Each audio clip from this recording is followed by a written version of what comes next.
Allô, oui? Oui, vous m'entendez? Bien, j'entends, oui. Eh ben, c'est merveilleux. Je vous entends également.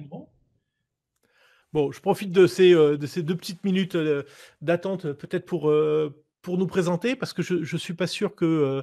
je ne sais pas si vous nous connaissez, cher Lionel. Pas vraiment. Pas vraiment. OK. Alors, ETF Finance, c'est une marque qui appartient à Pragmagest, qui est conseil en investissement financier spécialisé en allocation d'actifs à base d'ETF. Et donc, on est des fabricants de portefeuilles d'ETF qui peuvent être mis en œuvre au sein d'assurance vie, de PEA, de compte titres, ou même accessibles, on le verra tout à l'heure, par notre plateforme etffinance.fr, accessible en format abonnement. Alors, je ne sais pas, vous êtes conseiller financier? Oui, et en même temps, mais plutôt orienté sur les fusions-acquisitions. Donc, voilà, mon implication sur cette partie investissement est indirecte. D'accord, ok, je comprends. Donc, vous pouvez être parfois prescripteur de clients pour des gens comme nous. Voilà. D'accord. Et en plus, ça m'intéresse à titre personnel, c'est un autre sujet. Oui. j'ai j'ai- j'ai une expérience comme ça où effectivement un conseiller financier, j'ai discuté, je sais pas, pendant une heure et demie avec lui, pour au bout du compte qu'il me dise ah ben non, je vais pas en faire pour mes clients parce que je sais pas comment gagner ma vie avec les ETF. Et puis, mais c'était pour son compte personnel. Voilà. Euh, Bon, allez, on va démarrer. Et est-ce que Marc m'entend? Je vois que Marc Doise est connecté. S'il peut juste me faire un petit message dans le chat pour être sûr qu'il m'entend.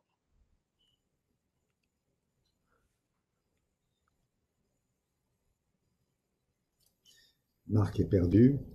Marc, on demande Marc.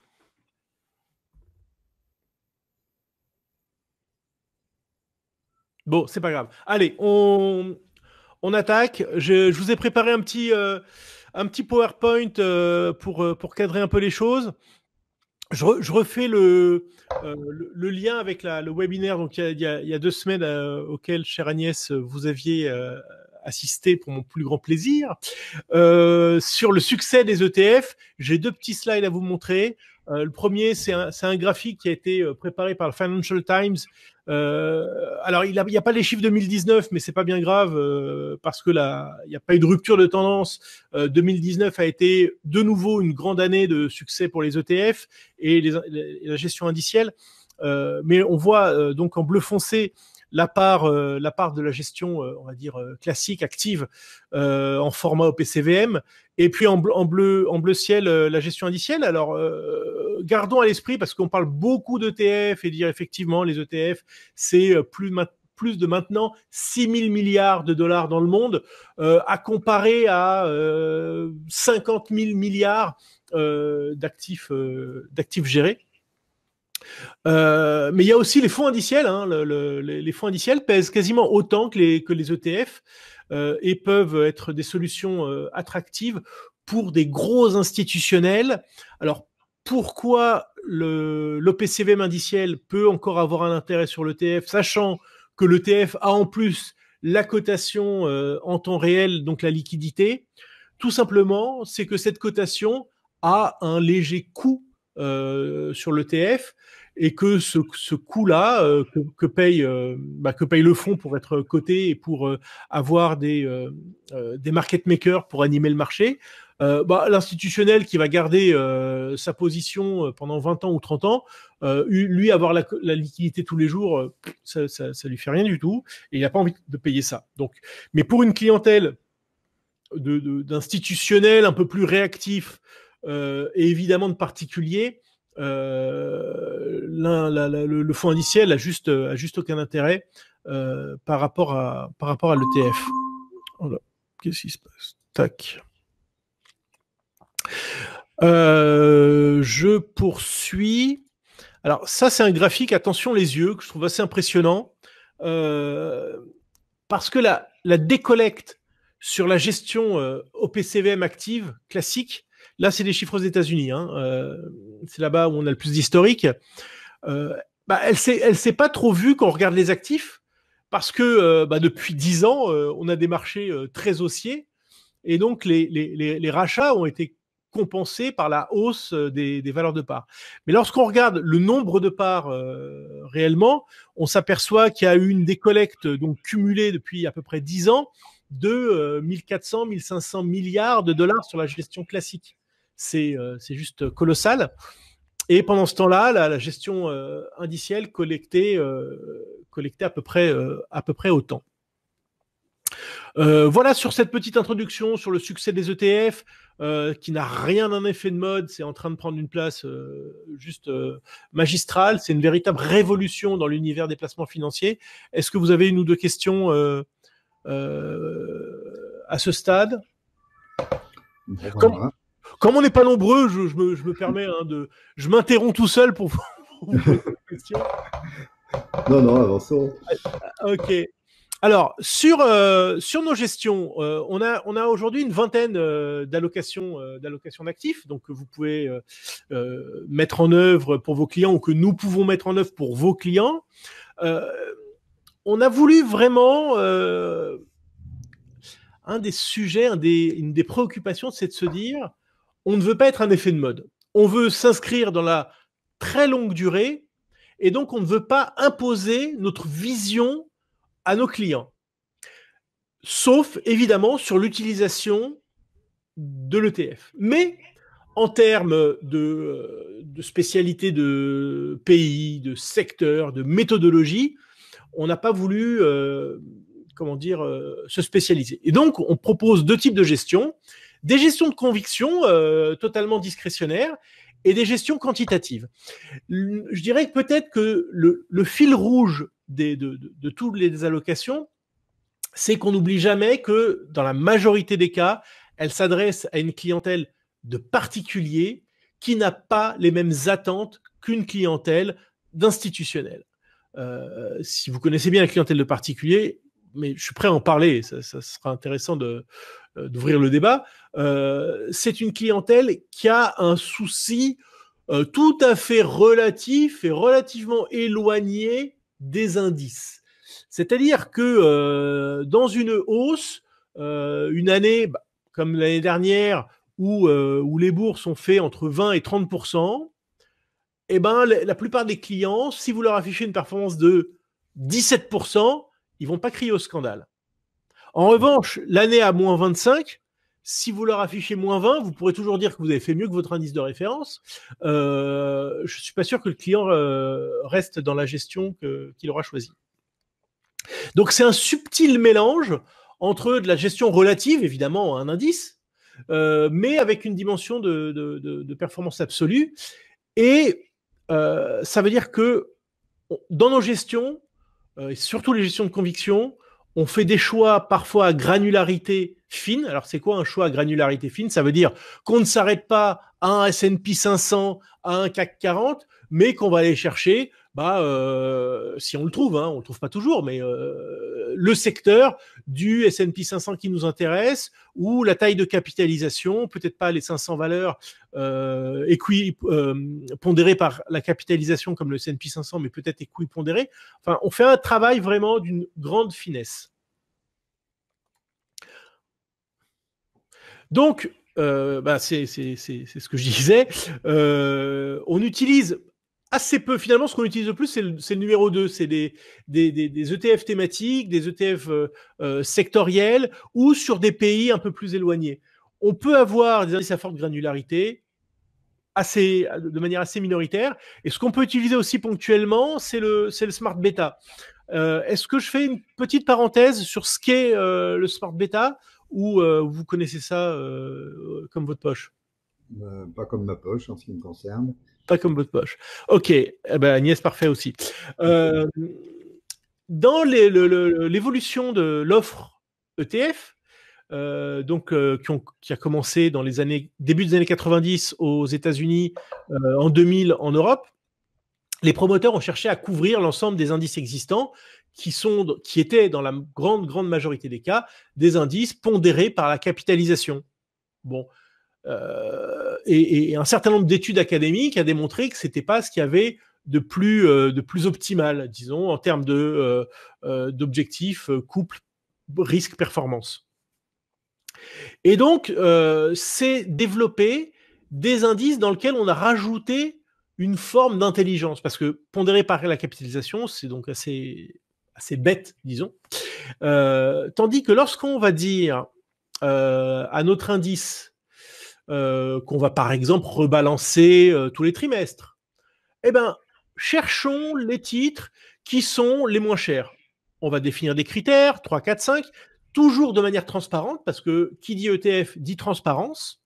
Donc, souvent, les critères qui sont utilisés, c'est un PE inférieur à un certain nombre, 10, 13, 14, un dividend yield supérieur à 3 ou 4, ou un payout ratio, donc ce que paye la société en dividende, toujours stable ou en progression. Et quelque part, ce smart beta, donc c'est ça le smart beta, c'est ajouter de l'intelligence à l'indice. Ça revient à automatiser le travail qu'un gérant de gestion active fait de manière discrétionnaire. Et s'il ne le fait pas de manière discrétionnaire et que lui-même affiche ces règles-là et qu'il les suit de manière systématique, alors sa fin est annoncée. Parce que si il fait des choses systématiques, alors on peut les automatiser au sein d'un ETF. Et pour mémoire, les frais de gestion d'un ETF, c'est 0,2 en moyenne. Allez, pour le smart beta, comme donc il y a un peu d'intelligence, c'est 0,3, 0,5, allez, 0,6 à tout casser. Un gérant actif, lui, prend entre 1,50 et 2, voire un peu plus. Donc voilà, donc le smart beta, c'est ajouter de l'intelligence à l'indice sur des règles systématiques. L'exemple que je vous ai donné, ça sera un ETF value, mais on peut aussi, il existe des ETF growth sur les secteurs de croissance, des ETF par exemple spécifiquement sur des dividendes élevés. Enfin, on peut inventer toutes sortes de stratégies possibles à un ETF, mais c'est juste que c'est transparent et c'est automatisé. Voilà pour le smart beta. Et peut-être encore un mot, le smart beta, c'est vraiment la frontière, la zone de choc entre la gestion active et la gestion passive. Mmh. Alors voilà, aujourd'hui, on a une vingtaine d'allocations. On en crée de temps à autre quand on a des idées qui vraiment doivent s'inscrire dans la durée, qui vraiment peuvent être un portefeuille suffisamment diversifié pour être proposé à un client particulier. Elles sont de deux types. Des allocations qu'on a appelées généralistes, donc uniquement par profil de risque, et puis des allocations spécialisées qui, à travers lesquelles en fait on regarde les marchés sous une lumière, sous un prisme particulier. Et donc, j'en avais fait le tour déjà rapidement lors de la précédent webinaire. On a une allocation taux, donc uniquement dans l'univers des taux, donc sans action. On a des allocations qui cherchent à protéger contre l'inflation, contre le risque géopolitique, alors Protect R, c'est le R de récession. Donc se protéger contre le risque de récession. Futur, une allocation sur les thématiques d'avenir.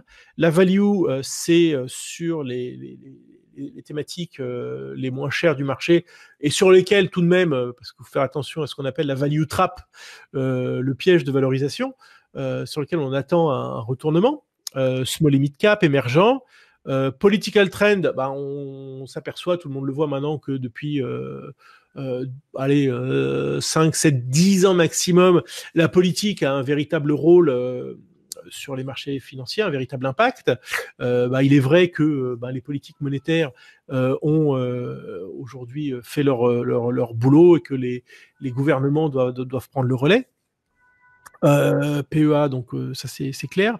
Les quatre allocations contrariantes et flexibles, winner, loser, momentum, volatilité, flexcant. Je ferai un focus sur flexcant juste après. Contrariant, c'est une approche qui cherche les thématiques oubliées, que plus personne ne voulait. Et vous savez, un gérant, quand il s'est brûlé les doigts une ou deux fois, il y retourne plus, non pas parce que pas seulement parce qu'il a peur de l'argent, mais c'est parce que son risque devient dissymétrique. Et ça, c'est un sujet qui est, je trouve, juste passionnant. Un risque dissymétrique, c'est-à-dire que s'il y retourne une troisième fois et qu'il a perdu les deux premières, son client risque de partir tout simplement s'il perd une troisième fois. Et si c'est gagnant, il aura fait que son boulot.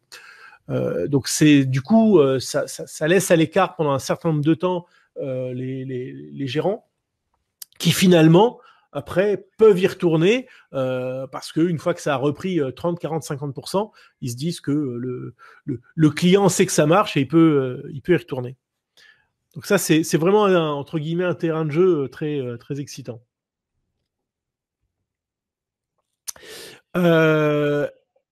Une question, on va regarder, on peut regarder, avant de faire un focus sur FlexCant, on peut regarder, puisque c'était l'objet de la présentation, les performances 2019. Pour ça, je vais partager mon écran.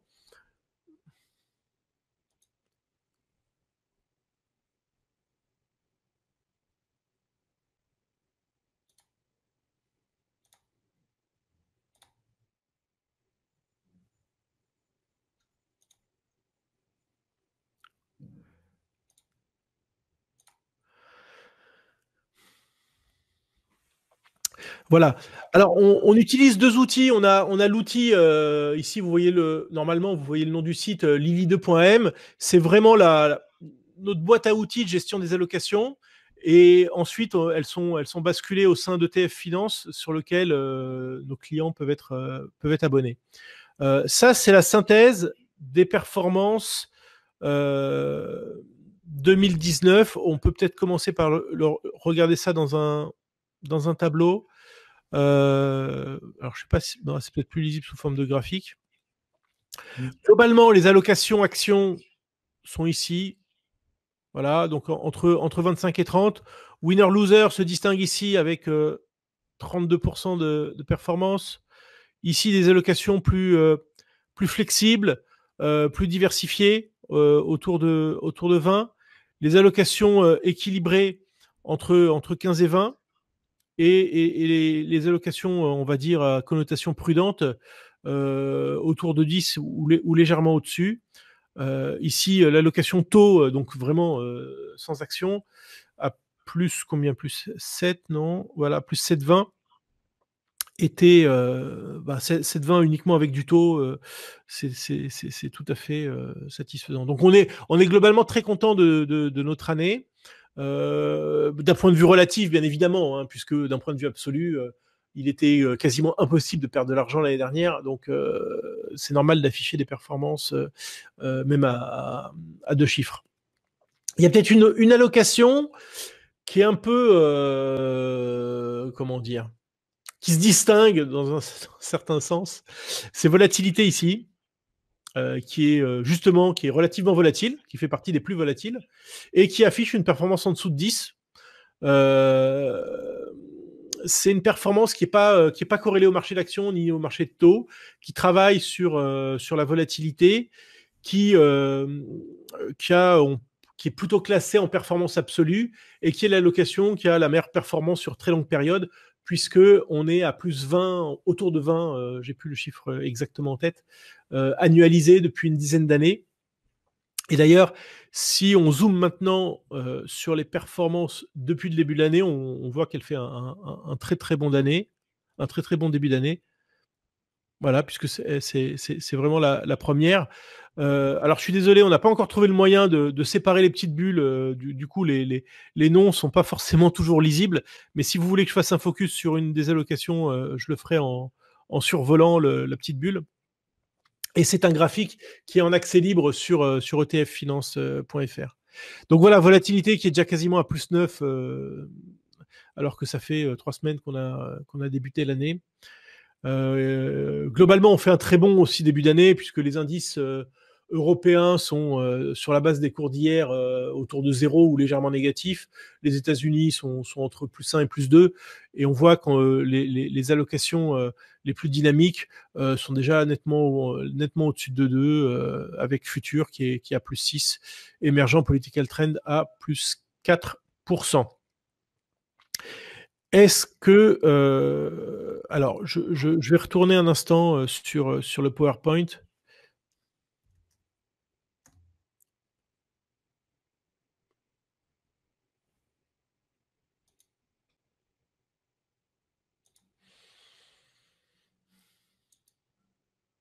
Y a-t-il des questions à ce stade? Alors, moi oui, mais c'est peut-être un petit peu en prenant du recul parce que euh, moi qui ne suis pas un spécialiste de ce genre de choses, quand je parle à des clients ou à des gens qui ont des choses à investir, bon, on essaie de dire des choses sensées. Et ce que j'avais en tête sur les ETF, c'est que il y a quoi? Il y a trois caractéristiques. Il y a d'une part que ça ne dépend pas d'un choix humain. Bon, l'ETF en lui-même ne dépend pas d'un choix humain. Au départ, on choisit un thème, mais après, à l'intérieur, c'est voilà. Euh, que, euh, que deuxièmement, les frais sont beaucoup plus faibles que des fonds, en tout cas. Et du coup, ma question, c'est alors quand on a un gestionnaire comme vous qui travaille sur des ETF, comment on se positionne par rapport à tout ça? Parce qu'on a quand même des frais pour la gestion des ETF, du coup, et on a des décisions humaines à faire pour cette gestion-là, qui est peut-être un peu contradictoire avec le principe de l'ETF. Voilà. Alors, c'est la question la plus fondamentale qui puisse exister autour des ETF. C'est-à-dire que, en réalité, c'est la question de la gestion passive contre la gestion active. Ouais. Faut-il, de cet outil ETF, faut-il en faire une gestion passive ou faut-il en faire une gestion active? Alors, on a des convictions assez marquées dans ce domaine-là, mais la première chose que je voudrais vous dire, c'est que pour travailler avec nous, on n'est pas obligé de trancher le débat. C'est-à-dire qu'on peut très bien monter une allocation passive avec des produits passifs à un client qui va vouloir faire du buy and hold et conserver sa position sur X années avec ou sans rebalancement régulier.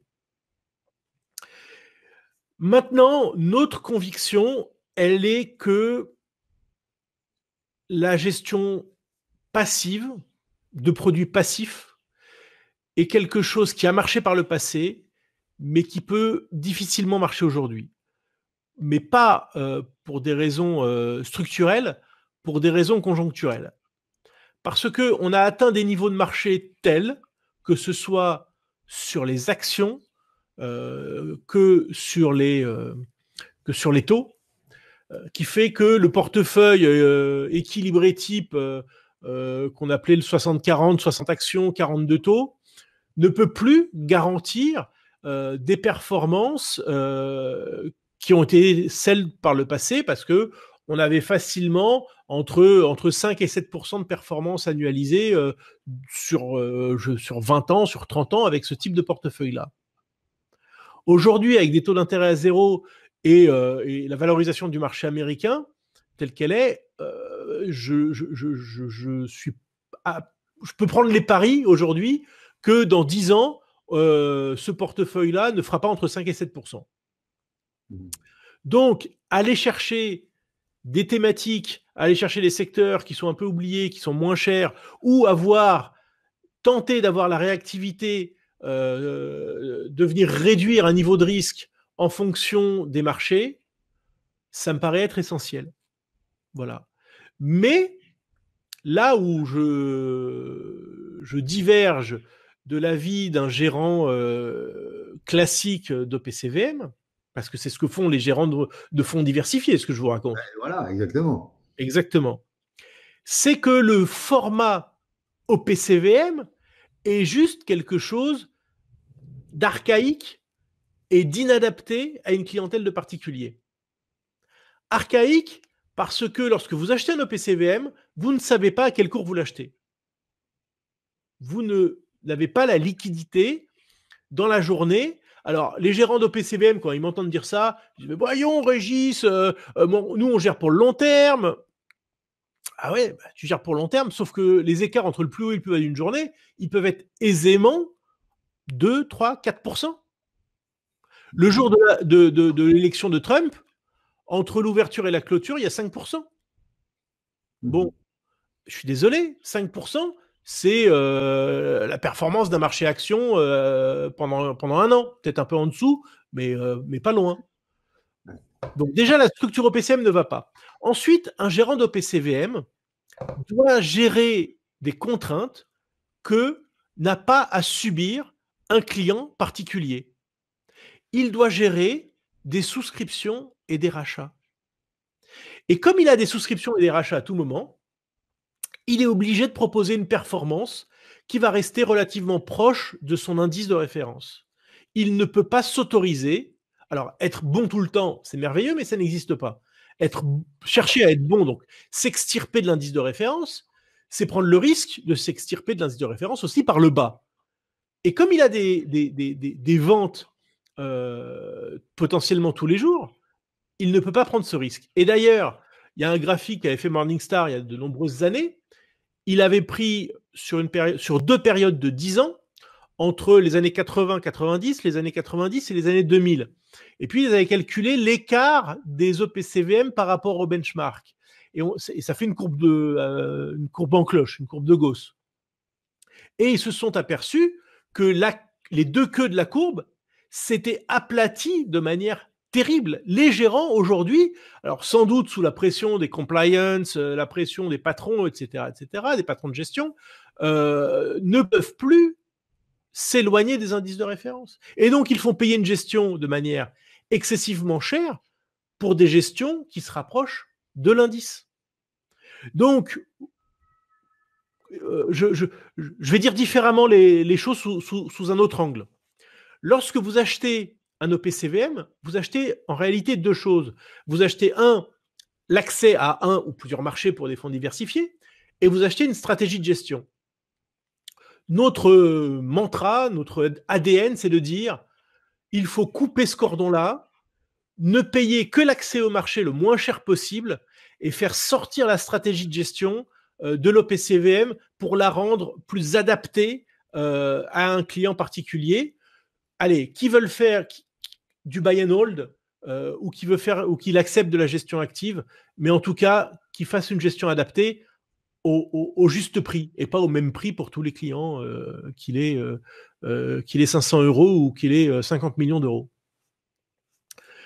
Et c'est d'ailleurs pour ça que dans nos allocations, on a dit, OK, on ne veut pas simplement que nos allocations soient le reflet de nos convictions de marché, mais également de règles de gestion les plus relativement élémentaires et très simples. On en dira un mot dans les gestions quantitatives. Mais excusez-moi, j'ai été un petit peu long pour vous répondre, mais vous posez juste la question la plus centrale qui puisse se poser lorsqu'on parle d'ETF.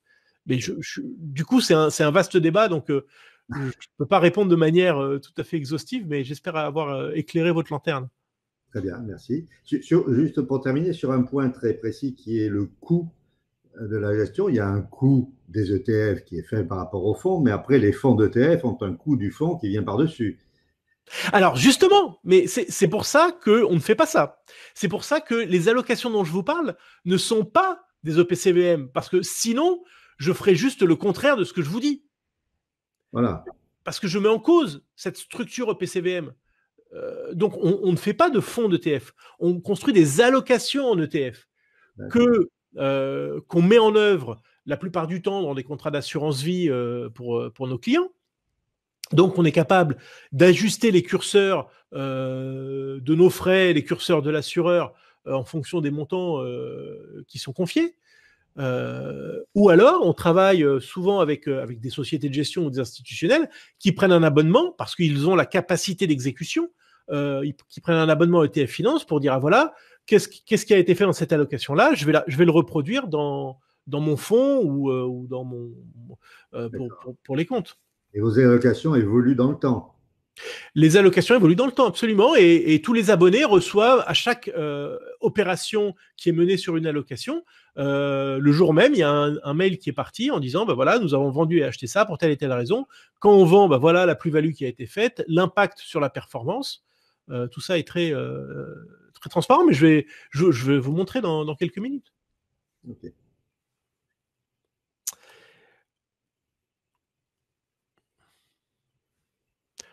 Est-ce que tout va bien, chère Agnès? Est-ce que vous voulez entrer dans ce débat ou pas?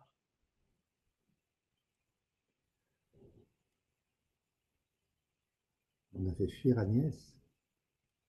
Pardon? On a fait fuir Agnès, Ah peut-être. non, non, non, elle est là. Voilà, Ah, super, on peut continuer, tout va bien. Est-ce que, j'en profite pour savoir, Lionel, est-ce que vous voyez le chat avec Agnès ou pas du tout? oui, oui, oui, je vois. Ah, vous le voyez, bah, c'est super. Il est très très bien cet outil là.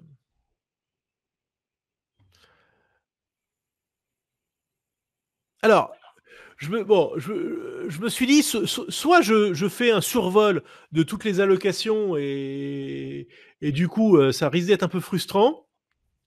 Soit j'en prends une et je me plonge un peu dans la méthodologie et c'est ce que j'ai voulu faire. Et je me suis dit, mais laquelle choisir? Parce que franchement, moi, je les aime toutes.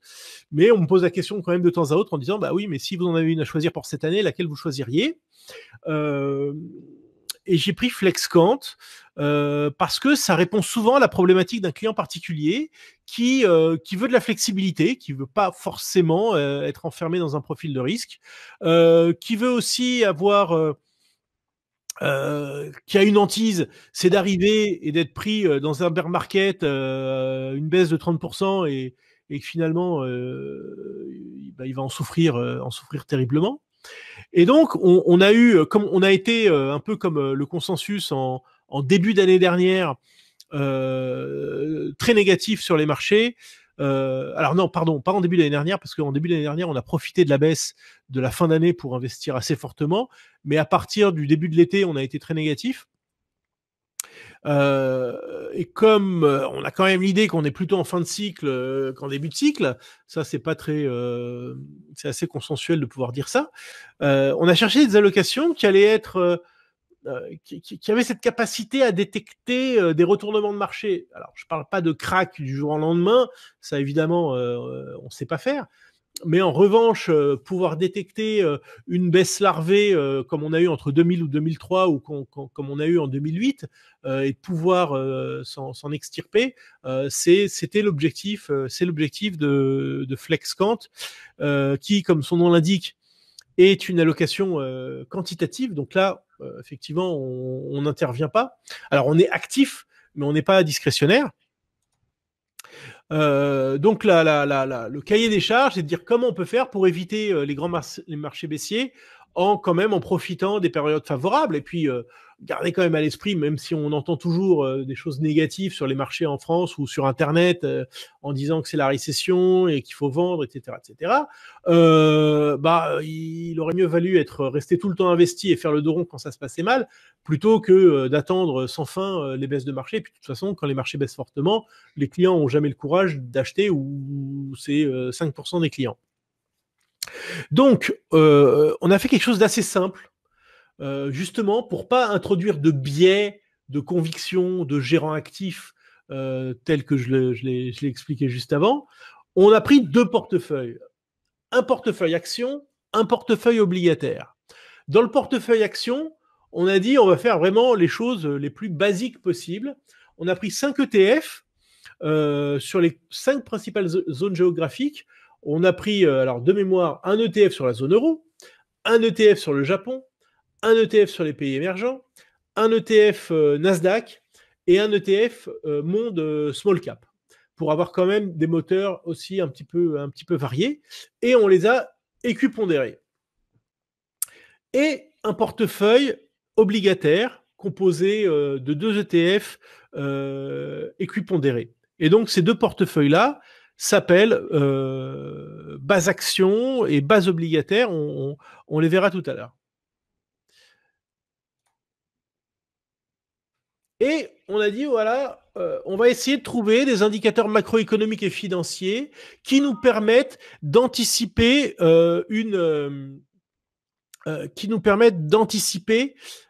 récession, parce que, et ce graphique qui a une grande antériorité depuis 1920, nous montre que chaque marché baissier a été concomitant avec une période récessionniste, que ce soit dans les années 20 ou plus récemment en 2008 ou en 2003. Donc, on a cherché les informations dans le marché qui pouvaient nous permettre de prévoir une récession. Alors, je vous ai mis les 5 principaux. Il y en a de mémoire, il y en a 3 autres. La quantification de la courbe des taux, qui fonctionne vraiment, qui fonctionne très bien, qui n'a pas fonctionné en 2019, mais qui historiquement fonctionne très bien. L'indice de la Fed de Philadelphie, le taux de chômage américain, le spread triple B et quelque chose. On voulait prendre des choses de nature macroéconomique, mais également de nature financière et vraiment de marché, les moyennes mobiles. Et en fonction de ces indicateurs-là, on vient faire varier cette répartition entre l'exposition action et au portefeuille action et l'exposition au portefeuille obligataire. Et donc on voit, on l'a backtesté depuis 97, cette exposition variée au portefeuille action. Alors évidemment, le reste est sur le portefeuille obligataire. Et globalement, on a su ne pas être sur les actions dans les périodes compliquées. Et ce qui permet d'afficher des performances, somme toute, assez sympathiques. Ici, voilà, on part en 2000, on est à plus de 400%, et surtout, moi, ce qui m'intéresse dans ce graphique-là, c'est les périodes ici de quasiment de faux plats dans la période de crise 2008 et 2000. Et cette année, on fait une performance honorable et qui est tout à fait dans ce que recherche un client qui souscrit à ce genre d'allocation-là, une performance de 10%.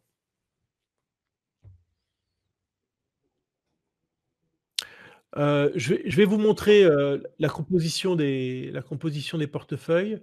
Je repars avec le partage d'écran.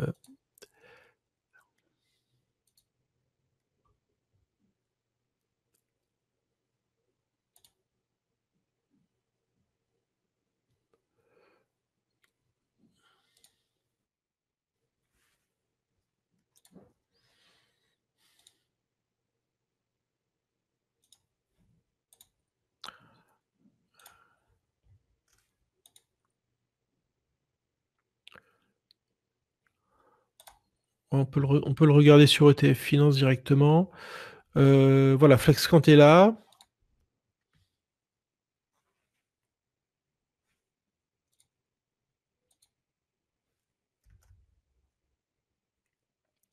Alors l'inventaire va venir se charger là, à partir de... Voilà. Ça, ce sont les arbitrages. Qu'est-ce qu'on a comme date là?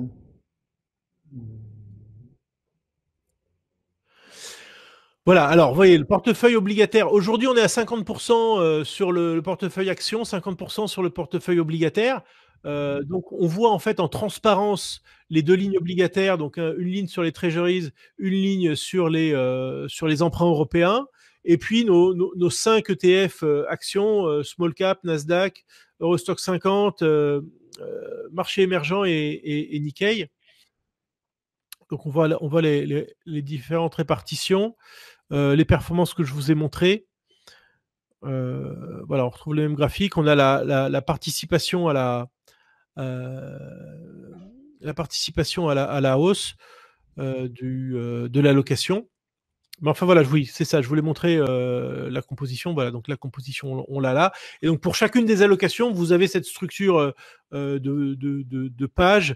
Et à chaque arbitrage, comme je le disais tout à l'heure, vous recevez un mail en disant voilà, on a vendu la base obligataire de 50%, donc on s'est réinvesti en actions au mois d'octobre.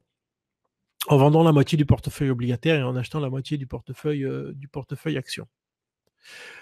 Voilà pour FlexCant.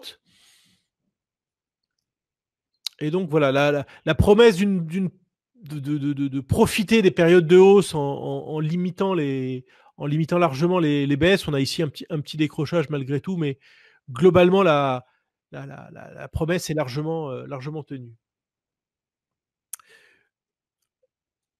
Je reviens à mon PowerPoint.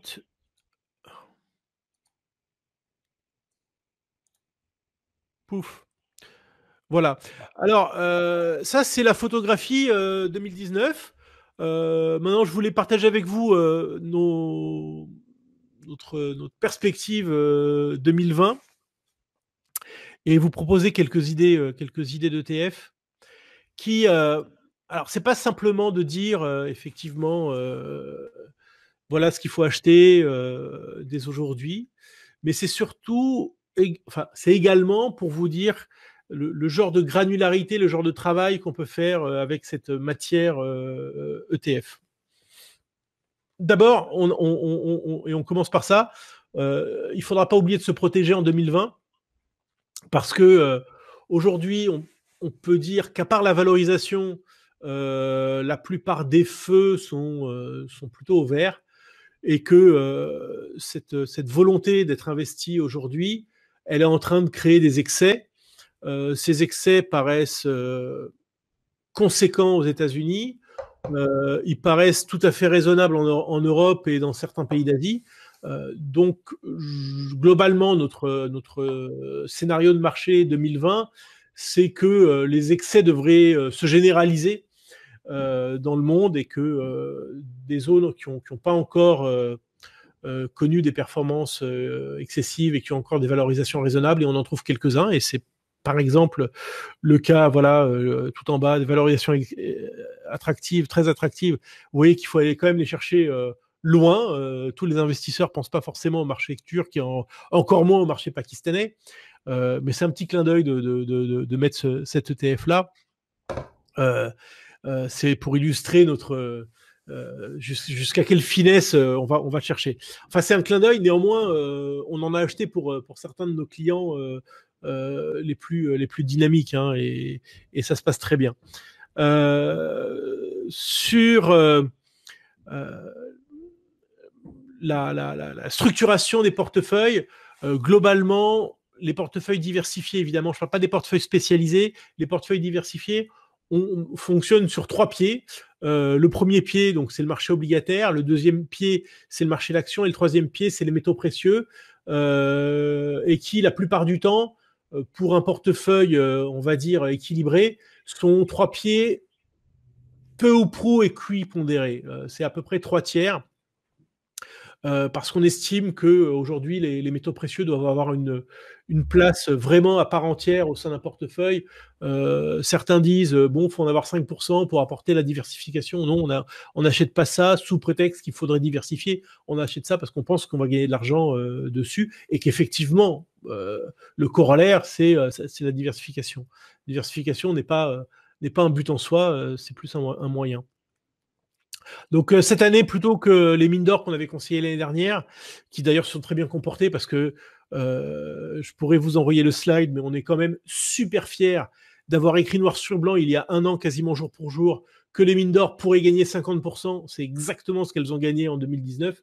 Alors peut-être le facteur chance a sans doute joué, mais voilà, on est quand même content d'avoir pu écrire que d'être tombé sur la performance des mines d'or comme ça, et c'est ce qui explique aussi l'excellente performance des gestions diversifiées.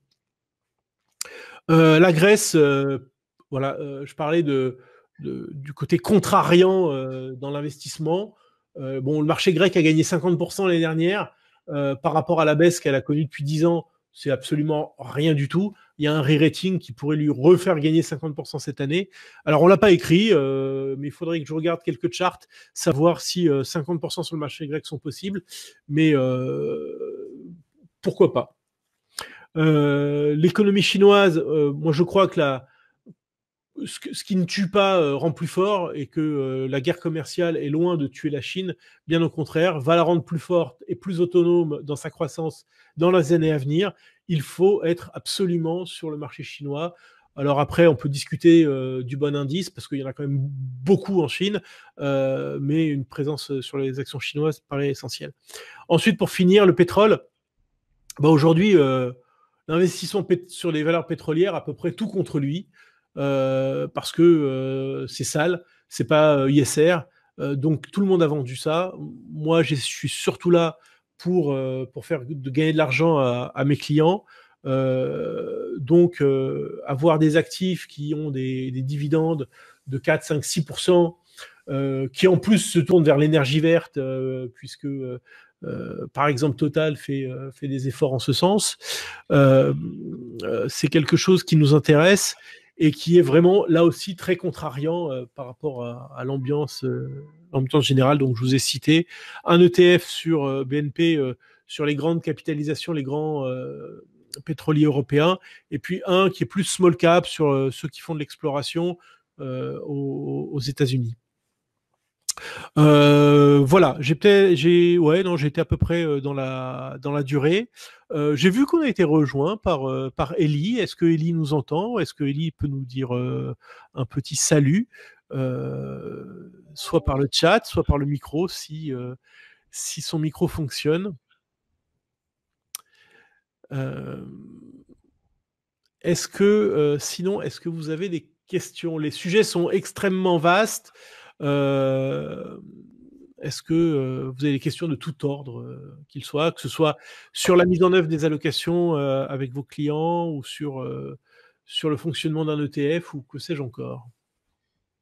Pour intéresser des gens aux ETF, il y a aussi une question qui peut se poser, c'est est-ce qu'on a un risque systémique de plus? C'est-à-dire qu'en cas de faillite du gestionnaire de l'ETF, en cas de catastrophe, qu'est-ce qui se passe? D'accord, très bien, merci pour cette question. D'abord, le problème se pose avec la même acuité qu'une gestion active.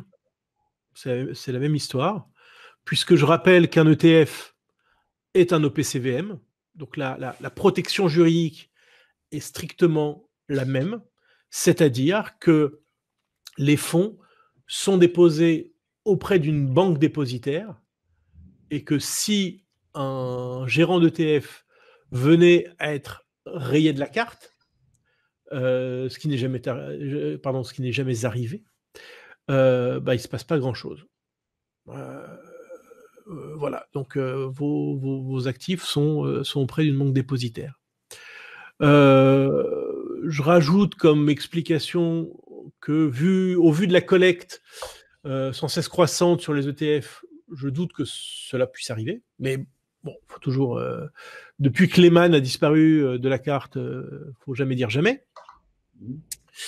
Je rajouterais que, alors effectivement, là où on peut avoir des doutes, c'est qu'aujourd'hui en Europe, vous avez à peu près 45% des ETF qui ont moins de 50 millions d'euros d'encours.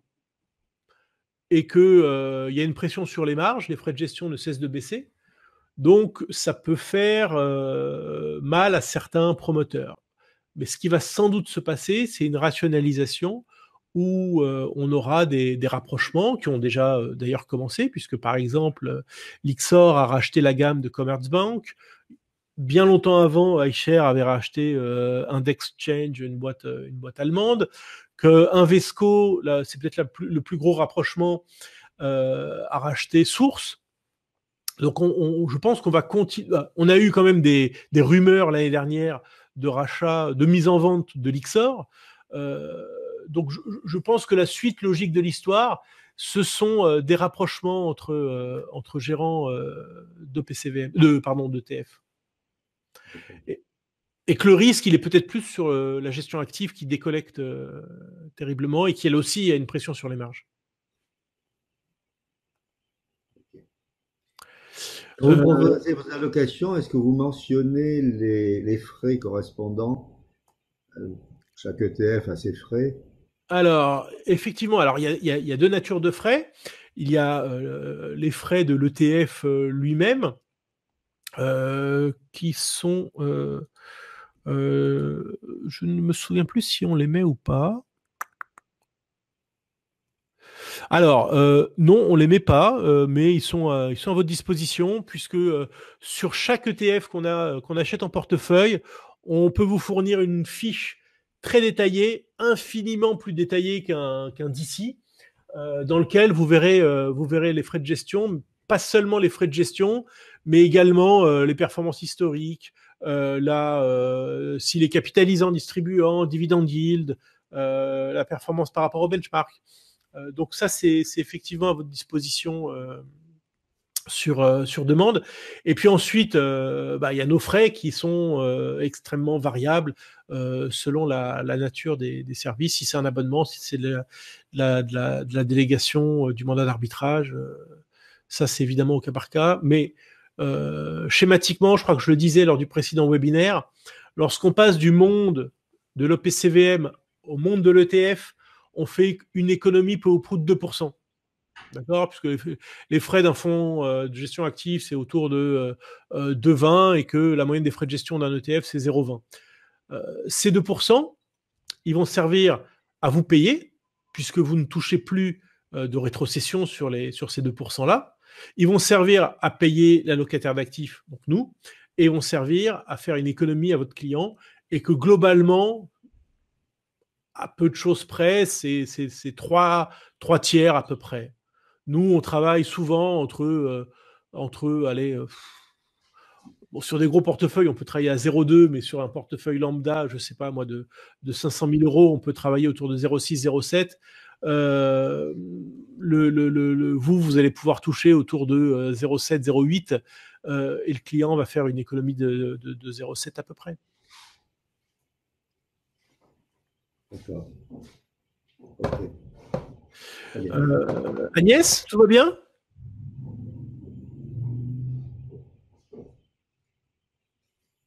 Bon, super. Alors, Ellie, je suis désolé, je ne vais pas refaire la présentation tout de suite maintenant depuis le début, mais sur ce que vous avez entendu depuis votre arrivée, est-ce que vous avez des questions? Ou même d'ailleurs des choses que vous n'avez pas entendues et que vous vouliez savoir en vous connectant?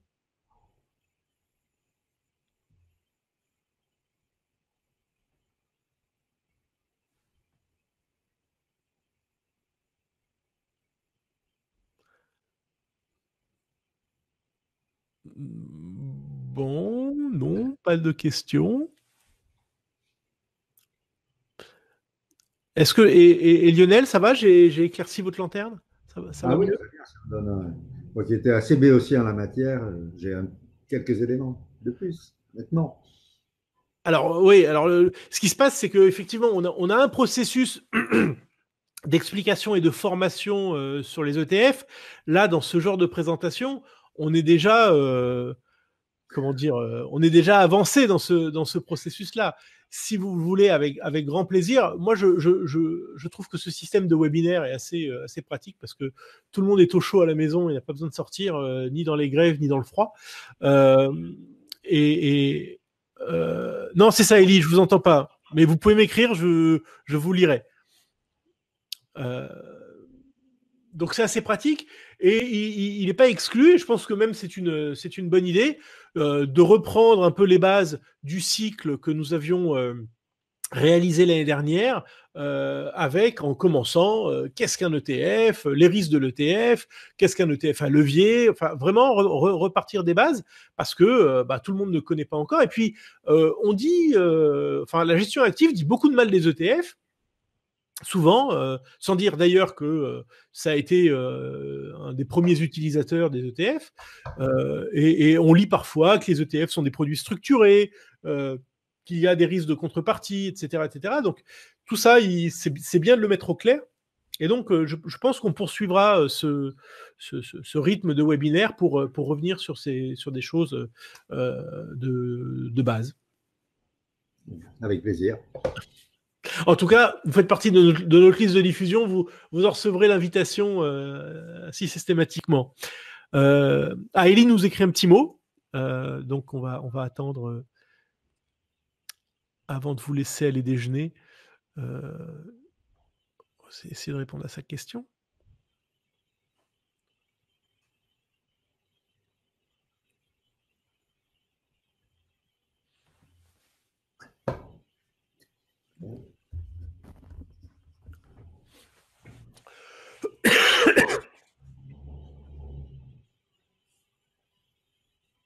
Merci, merci, merci beaucoup Agnès.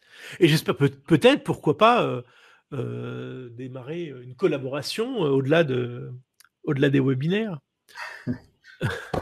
C'est bien l'objectif à terme. Oui, oui. Ou alors, ou alors dans ces cas-là, on va faire payer le webinaire. Mais jusqu'à présent, on n'a pas ce souhait. Bon, alors je vais vous laisser finir d'écrire.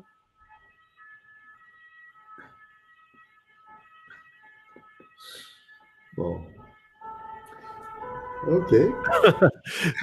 Bon, mais écoutez, je vous remercie pour votre écoute. Je vous souhaite un bon appétit et un très bon week-end. Et puis je vous dis à bientôt. Peut-être qu'on va en prendre un rythme de deux par mois. Donc je vous dis rendez-vous d'ici une quinzaine de jours. Merci beaucoup. À Au bientôt. revoir. Au revoir.